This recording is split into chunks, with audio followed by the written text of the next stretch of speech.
Hello বন্ধুরা, আজকের ভিডিওটা শুরু করছি সকালে প্রথমেই তোমাদের সবার প্রিয় ঘুটুমবুড়িকে নিয়ে।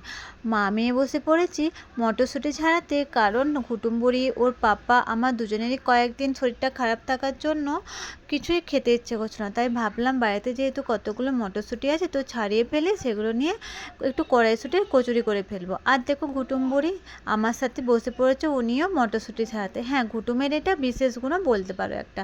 আমি যে সমস্ত কাজগুলো করব সেগুলো ওকেও করতে হবে। আমি কখনো ওকে বাধা দিই না, কেন বলো তো? ছোটো থেকে ও করুক, এটা তো তেমন কোনো কষ্টের বা ভারী কাজ নয়। যেটাতে ওর প্রবলেম হয় আমি দেখতে পাই, সেটাতে আমি ওকে করতে বাধা দিলেও যেগুলো করতে পারবে সেগুলোতে আমি কখনোই বাধা দিই না। আমি মনে করি শুধু আমার মেয়ে না, অন্যান্য বাচ্চারা যারা যে কাজগুলো ওরা নিজেদের আগ্রহ নিয়ে নিজেরা করতে চাইবে ওইগুলোকে ওদের করানো উচিত। তাহলে ওরা জানো তো শিখতে পারবে, ওদের আগ্রহ জন্মাবে, ওরা জানো তো অনেকটা হ্যাপিও হয় আমি দেখেছি। আর হ্যাঁ, একটা কথা, আর যখন দেখতে পাবে যে কোনো কাজে অসুবিধা হচ্ছে তখন সেটাতে না হয় বাধা দিবে, সেটা তো অবশ্যই করবে, আমরা মায়েরা তো আছি, তাই না?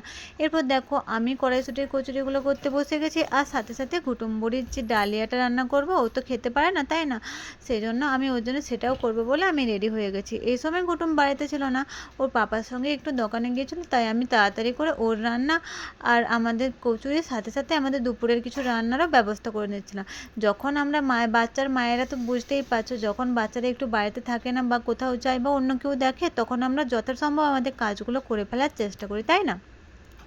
আমার তো মনে হয় সব মায়েরা এরকম করে এটাই করে নেওয়া উচিত, কারণ বাচ্চাকে কাঁদিয়ে কাঁদিয়ে কাজ করার থেকে যেহেতু যেই সময়টা ওরা অন্য কাজে বা খেলাধুলাতে ব্যস্ত থাকবে সেই সময়টাতেই কাজগুলো করে নেওয়া উচিত। আর এই কয়েকদিন কী হয়েছে বলো তো, আমার শরীরটা খারাপ থাকার জন্য মানে কুটুম কী করে জানতো, ও তো একা থাকে আমার সঙ্গে, এরপর পাপা ধরো দোকানে আরে চলে যায়, তখন কি হয় বলো তো, ও থাকতে চায় না, ভয় করে, বা যাই হোক না, বাচ্চা মানুষ তো তখন কোলে উঠতে চায়। এই জন্য আমি যখন পাপার সঙ্গে গিয়েছিলাম দোকানে, সেই জন্য আমি কি করেছি, তাড়াতাড়ি করে রান্নাগুলো করে নেওয়ার চেষ্টা করছিলাম।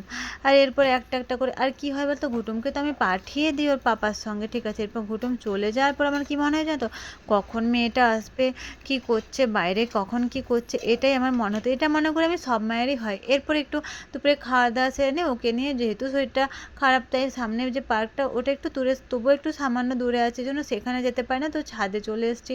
বাচ্চা মানুষ তো বাড়িতে সবসময় থাকতে চায় না, তাই বিকেলবেলা ওকে নিয়ে একটু ছাদে খেলতে এসে গেছিলাম। এবার জানো তো কয়েকটা জামা কাপড় ছিল, সেগুলো হচ্ছে মানে পড়ে গিয়েছিলো আর কি, মানে আলনা থেকে, সেজন্য সেগুলো তুলে গোছাচ্ছে। ভাই দেখো ঘুটুমবুড়ি আমি যখন কাজ করি আমাকে এভাবেই ডিস্টার্ব করতে থাকে, তো আমি একটুখানি ওকে অন্য খেলাতে মানে বলছিলাম যে তুই খেলা কর, আর আমি কি করি জামা কাপড়গুলো গুছিয়ে নিই এইভাবে। কিন্তু ও দুষ্টুমি আছেই, দেখতে পাচ্ছ তো, ও দুষ্টুমি করতেই আছে।